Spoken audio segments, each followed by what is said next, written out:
दोस्तों पारस जी हैं हमारे साथ और कुंभ के प्रत्यक्षदर्शी हैं, कुंभ होके आए हैं। तो ओवरऑल हम जानेंगे पारस जी के साथ कि कैसा एक्सपीरियंस रहा पारस जी का। नमस्कार मयंक जी। नहीं देखो, वैसे तो हर तरह का व्यक्ति है, हर तरह के लोग हैं, लेकिन हमें वहाँ पे हम लोग श्रद्धा के भाव से गए थे कि हमको वहाँ गंगा जी में स्नान करना है, गंगा जी में डुबकी लगानी है। जो कुंभ का, महाकुंभ का जो इतना बड़ा आयोजन किया गया है, ऐसा महान पर्व है, तो हम तो सिर्फ श्रद्धा के भाव से गए थे। लेकिन हमें तो वहाँ ऐसी कोई तकलीफ या दिक्कत वाली कोई ऐसी बात नहीं थी कि हम किसी से कोई मतलब कोई शिकायत करें कि नहीं वहाँ ये व्यवस्था ठीक नहीं।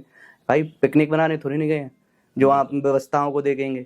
वहाँ ठीक था, सब कुछ ठीक था, व्यवस्था काफ़ी अच्छी भी थी वहाँ पे, जैसे लैट्रिन वगैरह की, बाथरूम की, काफ़ी सी लाइट वगैरह सब एकदम बढ़िया था। आने आने का रास्ता वगैरह मतलब कोई ऐसी तकलीफ वाली चीज़ नहीं थी कि चलने में पैरों में कंकड़े लग रही हों, कांटे पड़े हों, कांच पड़ा हो, कोई ऐसा दिक्कत वाली चीज़ नहीं थी। एकदम बढ़िया, नहाने बहाने का सब व्यवस्था बढ़िया थी। किसी ने कुछ खाया, गुटखा थूक दिया, पाउच फेंक दिए, चिप्स खाया, वो सब फेंक दिए। तो सफाई की कैसी व्यवस्था आपको कुछ भी ऐसा देखने को नहीं मिला कि अगर जैसे वहाँ पाउच वगैरह भी अगर पड़ा है ना, तो वहाँ इतने आदमी काम पे लगे हुए हैं, इतने आदमी कि अगर कुछ जैसे ही कूड़ा दिख रहा है तुरंत उठा करके डस्टबिन में पटक। और कुछ लोग इतने भी समझदार हैं कि खुद अपने आप डस्टबिन में डाल देते हैं।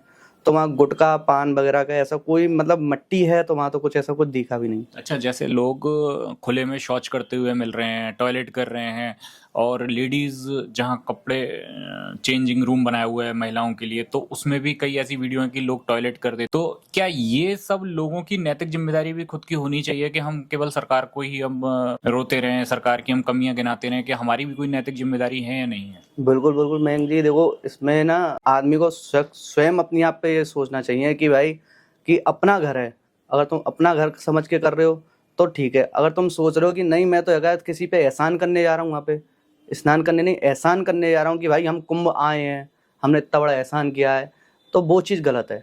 आप अपना काम करने जा रहे हो, अपने धर्म के लिए जा रहे हो, तो भाई वहाँ तो तुम्हें खुद सोचना चाहिए कि बाथरूम बना हुआ है तो बाथरूम में ही बाथरूम करें।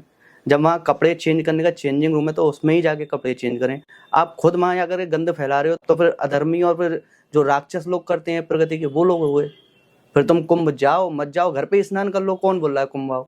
इतना दूर चलो, लंबा चलो, फिर बाद में रो कि अरे इतना चलो। अरे किसने बोला आपसे आने के लिए? बिल्कुल। आप आए, अपनी श्रद्धा थी आपके मन में, आप वहाँ गए, स्नान किया, आपको अच्छा लगा। आपके जो बुजुर्ग हैं, पूर्वज हैं, उनके लिए आपने वहाँ डुबकी लगाई कि उनको शांति मिले या फिर तुम्हारा कुछ पुण्य कर्म हो। अब आप वो चीज़ ना सोच के वहाँ अपनी शिकायतें कर रहे हैं कि मुझे इतना पैदल चलना पड़ा, इतने किलोमीटर चलना पड़ा, सरकार की ये व्यवस्था नहीं है। क्यों नहीं है भाई? किस चीज़ की व्यवस्था नहीं है? आपको क्या मतलब मंत्री जी आपको रोटी खिलाने आएंगे घर पे?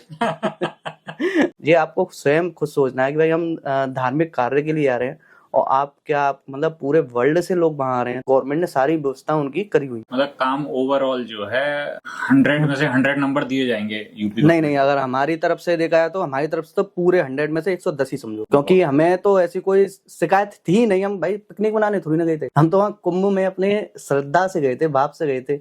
तो वहाँ हमें शिकायत का किससे करें? ठाकुर जी से शिकायत करें? हमारा सौभाग्य है कि हमें ये कुंभ नहाने को मिला। मान लो अगर नहीं हो कभी फिर से 140 कितना 144 वर्ष बाद फिर हम रहे ना रहे, क्या पता। तो ये तो हमारा सौभाग्य। दोस्तों पारस जी, जैसे मैंने बताया ही था कि ये तो प्रत्यक्षदर्शी हैं, होके आए हैं पारस जी, और एक 15 किलोमीटर तक चले हैं और किसी प्रकार का कोई कष्ट नहीं है, कोई मतलब कंप्लेंट नहीं है, और यूपी गवर्नमेंट को 100 में से 110 नंबर पारस जी ने दिए हैं। बिल्कुल बिल्कुल बिल्कुल। और कहना ये है पारस जी का कि हम कोई वीआईपी नहीं है, ये तो श्रद्धा से हम लोग जा रहे हैं वहां पर, और ना कोई हमें घर से जबरदस्ती खींच के ले जा रहा है कि आप आइए। श्रद्धा हो आइए, हिम्मत हो आइए, अदरवाइज मत आइए। और ये जितनी भी कंप्लेंट्स है ये सब हम इंडियंस की हैं, ना कि किसी भी एक सिंगल फॉरेनर व्यक्ति की।